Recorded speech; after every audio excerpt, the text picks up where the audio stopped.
નમસ્કાર મિત્રો, મારું નામ ગોપાલ દોરાલા, પ્રમુખ હળવદ શહેર કોંગ્રેસ સમિતિ। આજે હળવદ નગરપાલિકામાં સામાન્ય સભા મળી હતી। સામાન્ય સભા આમ તો માત્ર ઔપચારિકતા પૂરતી જ મળે છે। એનું આજે ચોથી સામાન્ય સભા હતી બોડી બન્યા પછી। 10 મિનિટમાં જે કંઈ એજન્ડા, સાધારણ સભાના એજન્ડા હોય છે એ ફક્ત ને ફક્ત વાંચવામાં આવે છે। વાંચીને પ્રમુખ સ્થાને છતાં કોઈ કારોબારીમાંથી કોઈ પણ જે હોય છે એજન્ડા એ પસાર કરવામાં અત્યાર સુધી કારોબારીની કોઈ કમિટી જ મળી નથી। માત્ર કારોબારીની કહેવા પૂરતી કાગળ પર સહી લેવામાં આવે છે। હળવદ નગરપાલિકામાં બેફામ ભ્રષ્ટાચાર દરેક વિભાગમાં થઈ રહ્યો છે। એનું અમે રેન્ડમલી આજે એક બિલ તપાસ કર્યું તો હળવદની અંદર નગરપાલિકા 9મા મહિનામાં જીએસપીની ખરીદી કરી હતી। તો જીએસપીની ખરીદીમાં કોઈ પણ પ્રકારનું સિસ્ટમ ફોલોઅપ થઈ નથી। ડાયરેક્ટ પોતાના જે લાગતા વળગતા મળતિયા હતા એને ટેન્ડર આપી દેવામાં આવ્યું હતું।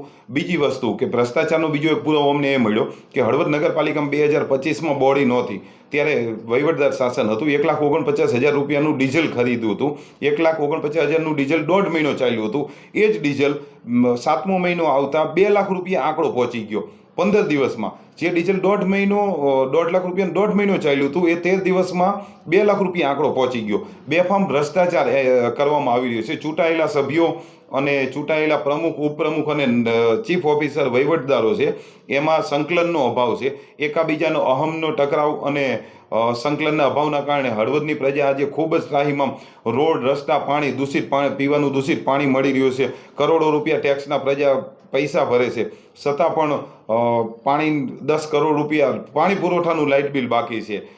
એ સિવાય આપણું હળવદ છોટા કાશીનું પહેલી સામાન્ય સભામાં આપણે છોટા કાશી હળવદ બને એ માટેનો ઠરાવ તો પસાર કરી દીધો। માત્ર ઠરાવ કે એજન્ડા કરવાથી કોઈ કામ થતું નથી। એનું પ્રોગ્રેસ ક્યાં સુધી રાજ્ય સરકારમાં તમે એની ક્યાં સુધી એની પ્રોગ્રેસ થયા એની કોઈ પણ પ્રકારનું નહીં। સામાન્ય સભામાં ખાલી 20-25-50 મુદ્દા લઈ લેવાના અને ખાલી કહેવા પૂરતા જ વાંચીને પૂરી। એ સિવાય હળવદની નગરપાલિકા સાફ સફાઈનો પ્રશ્ન છે। નગરપાલિકાના કર્મચારીઓની અનિયમિત હાજરી છે। કાયમી કર્મચારીઓ કહેવાય એસઆઈ અને ચીફ ઓફિસર એ બંને ચાર્જમાં છે।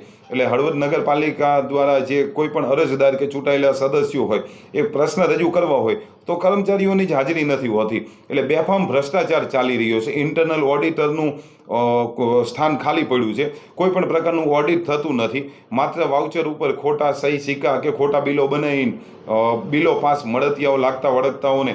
અને બીજું એક ખાસ કે નગરપાલિકાના જે પણ વિકાસના કામો ચાલી રહ્યા છે એમાં ક્યાંક ને ક્યાંક મોટા ભાગના સદસ્યો જ કામ કરી રહ્યા છે। રેતી હોય, કપચી હોય, માટી હોય, એની અંદર પણ બેફામ ભ્રષ્ટાચાર, કમિશન, ટકાવારી આ બધું ભૂતકાળની અંદર ઘણા બધા બનાવો બનેલા છે। એટલે નગરપાલિકામાં ખાસ અમે આપના માધ્યમથી અને અમે જે આવનાર દિવસોમાં જો આ બધા પ્રશ્નોનું નિરાકરણ નહીં આવે તો આરસીએમમાં પણ લેખિત ફરિયાદ આપવાના છીએ, ત્યાંથી ઉપર પણ આપવાના છીએ। છતાં પણ આ પ્રશ્નોનું નિરાકરણ નહીં આવે તો આવનારા દિવસોમાં કોંગ્રેસ પાર્ટી આવનારા દિવસોમાં જે નગરપાલિકા કચેરી ખાતે ઉપવાસ, ધરણા, આવેદનપત્ર હોય, તાળાબંધી હોય કે હલ્લાબોલનો કાર્યક્રમ કરવા જઈ રહી છે। અને ભ્રષ્ટાચાર, ભાજપનો જે બેફામ ભ્રષ્ટાચાર, જે કોઈ પણ કહેવાય ને કે ડર વગર બેફામ ભ્રષ્ટાચાર ચાલી રહ્યો છે।